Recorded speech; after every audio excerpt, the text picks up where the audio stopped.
Well, this really is the land of opportunity, and we've been blessed as refugees because the United States opened its doors to my parents, to my brother, and to me. I was only 8 years old when I came to the United States, and I have very fond memories of my native homeland, Cuba, where I spoke obviously only Spanish. There was no need to know any English, and my parents as well. And when Castro took over and communism took over Cuba, we were forced to leave. And thank goodness that we had a great country like the United States that opened up its doors to us and said, come on in. And I would have never dreamt that as an 8-year-old who came here to the United States without knowing a single word in English, that I would get to be a member of the United States Congress, that I would get to chair subcommittees, that I would be voting in the Congress on important issues about whether we should go to war and whether we should increase funding for this educational program or the other. And it's really is the land of opportunity, because that I've succeeded to this point is not because Ileana Ros-Lethinen is anything special. It's because this country is truly great. But I remember growing up in Cuba, and I have wonderful memories of the school that I attended in my neighborhood. I was only a child, so my memories are in the early days of Cuba of what every 8-year-old and under would remember: classmates, playmates, neighborhood friends, being taken to the zoo by my parents, and just wonderful. It was a great place, and I hope that one day Cuba will be free, and I'll be able to see it again, and my kids will be able to see it for the first time, because I have 2 teenage girls, and they're growing up with a lot of memories that their mom has or their grandparents have about Cuba, but they've never seen it. So I'm looking forward to visiting Cuba, to being in Cuba, in a free Cuba with my daughters, and that'll be a great experience. When I think of when we first came over to the United States, we literally did not have a cent. I mean, when people say that you came over with the clothes on your back, that is really what we had, because we thought, oh, sure, it's a revolution. It'll be over in a week, in 2 weeks, in a month. Well, the months became years, and the years became decades, and here we are. But we're still fighting for a free Cuba, and my parents have been very strong role models for me. When I came over to the United States, none of us knew any English, and we lived in a house with many families in Little Havana because we were very poor. But my parents had a strong work ethic, and my dad went to work right away. He was working in a laundry here in Miami, picking up people's dirty laundry and bringing it to the cleaners. And my mom worked at a hotel in Miami Beach, and she had to take several buses to get over to her hotel, because we certainly couldn't afford cars, and it was one car that we shared with a whole lot of people. And I remember it was all rusty and the back passenger floor. And I remember that car very, very well, with big fins on the back. And I came to the United States, didn't know any English, and at that point, not so many Cubans were coming over, and so the school system didn't know what to do with us. And we didn't have a bilingual education program, and they thought maybe we were slow learners, and they didn't have any of the great programs that we have available now. So my brother and I were sent to a special school to see what they could do with us, along with other Cuban students. And finally they caught on to the fact that our only problem was that we didn't know English, and little good did it do us to sit in a classroom totally bewildered. But finally, Miami-Dade County got to be the pioneer in bilingual education. We have exceptional programs now. But I remember the early days of exile, my father working hard, my mom working hard. At the same time they were working, they were still very active in the pro-freedom, pro-democracy movement here in Miami from the exile, but wanting Cuba to be free. And my parents remain as committed to a free Cuba and still work very much in the movement. But I watched my dad holding the family together, and my mom working hard. She didn't work in Cuba, but she came here and she worked, and they never looked back. I mean, they wanted Cuba to be free, and they still do, but it didn't hold them back from becoming part of the American dream. And my dad went to Miami-Dade Community College, got his Associate of Arts degree, went to the University of Miami, got his bachelor's degree in business, and that's a remarkable role model for my father, for my brother, and for me to see my dad working in a very humble job and yet wanting to educate himself. And so my brother and I had tough shoes to follow, and my mom's always been the glue to hold us together. And I think part of what's an interesting part about all of our Latino communities is that family is so important. You know, whether it's the traditional family that you tend to think of that really is more fictitious than real, or you're a single mom and you're bringing up your child alone, that sense of family, of belonging and taking care of your loved ones is very strong in the Hispanic community. And I know it's strong in all over the community that I represent.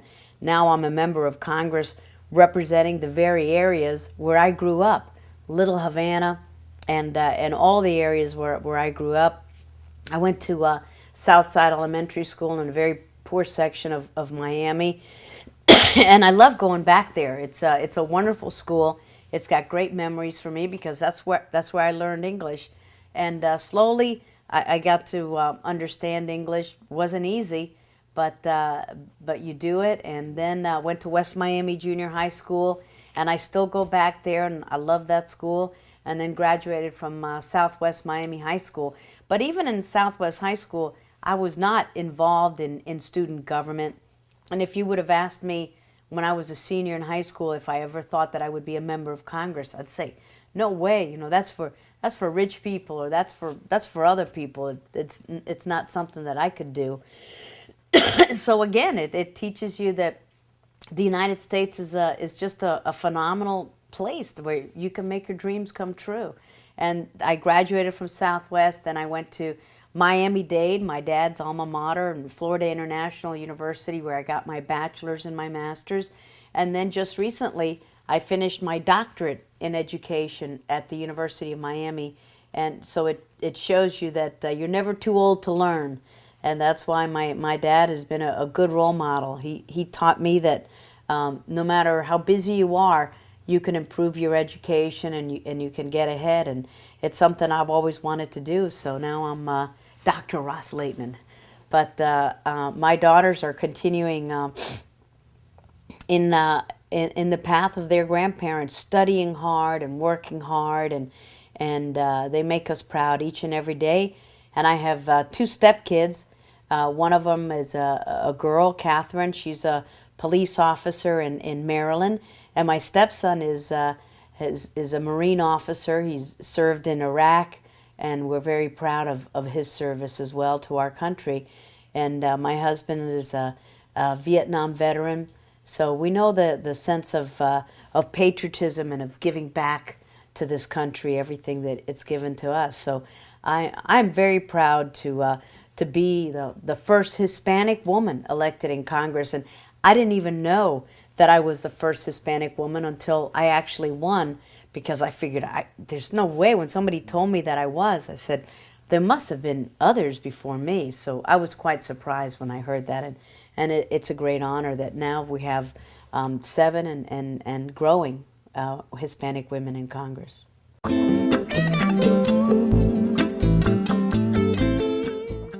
Well, I think that growing up in my household, where we discussed human rights and civil rights and respect for others and the rule of law, because that's what we lost in Cuba when Castro took over.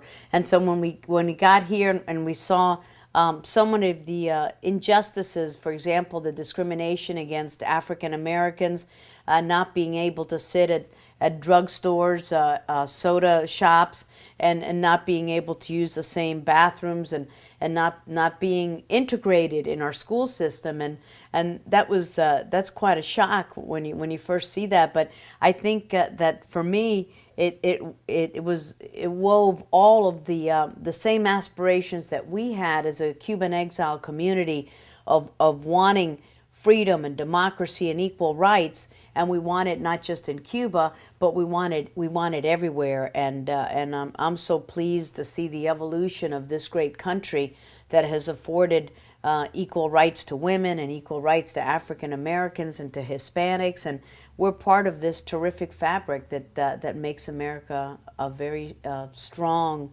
fabric of freedom, of democracy, and equality. You know, I always say that the United States is not a real melting pot, but a salad bowl, because in a melting pot, maybe everything gets meshed together.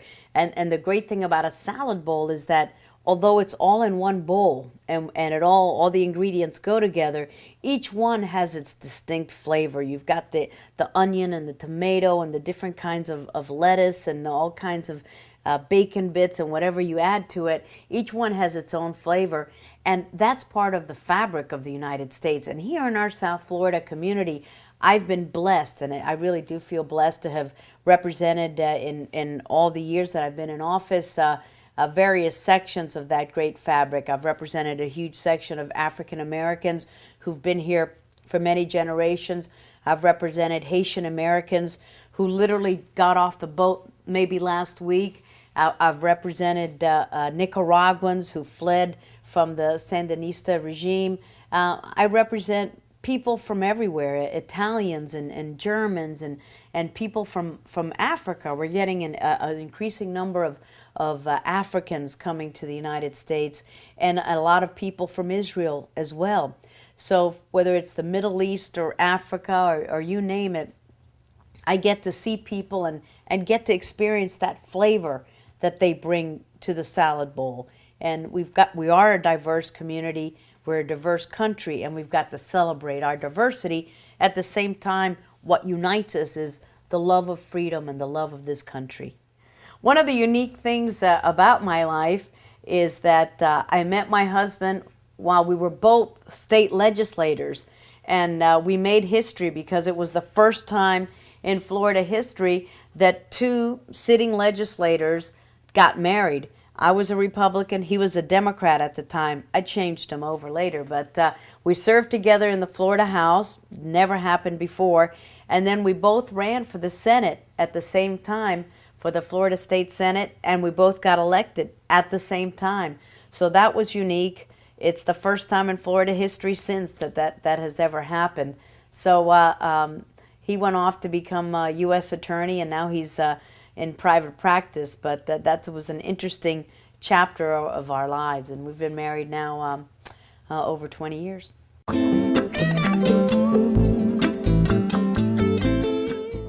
One of the greatest challenges that I have being a member of Congress is doing that job, but being part of my family as well. I come home every weekend, I have my husband here, I have my kids here, and I never forget that the best accomplishment that you can really have is not a bill, it's not an amendment that you passed, it's not an appropriations that you got if you funded this bridge or something else. No, it's the kind of family life that you have, and I'm very happy and satisfied that I have a fulfilling life as a human being because of my family.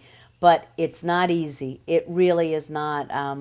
Thank goodness, because of this Hispanic family that we have, an extended family. My parents live right across the street, and they were a real important part of helping bring up my kids and helping me balance it all out. So I don't want to take too much credit myself for having great kids, because my parents and my husband helped out a lot. But it's very difficult to have a lot of balls in the air and try to juggle them and do everything. But the good Lord has helped me a lot, and I'll just keep on plugging along as long as I can.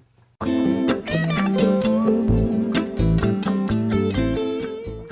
best accomplishments that I can point to is passing the Florida prepaid college tuition program when I was in the state Senate in the state of Florida. And this is a great program that allows parents to prepay their kids' university tuition at today's prices, even though that child may not be in the university for 17 years.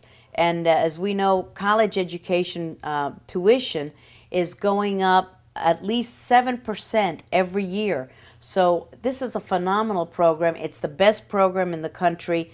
It's the best funded and the largest one. And I'm so proud that I was one of the co-authors of the Florida prepaid college tuition program, because it's helped so many hundreds and thousands of families throughout Florida prepay their child's college tuition. And I know college can open up a lot of doors. It opened up a lot of doors for my family, opened up a lot of doors for me, and I hope that it opens up a lot of doors for my daughters.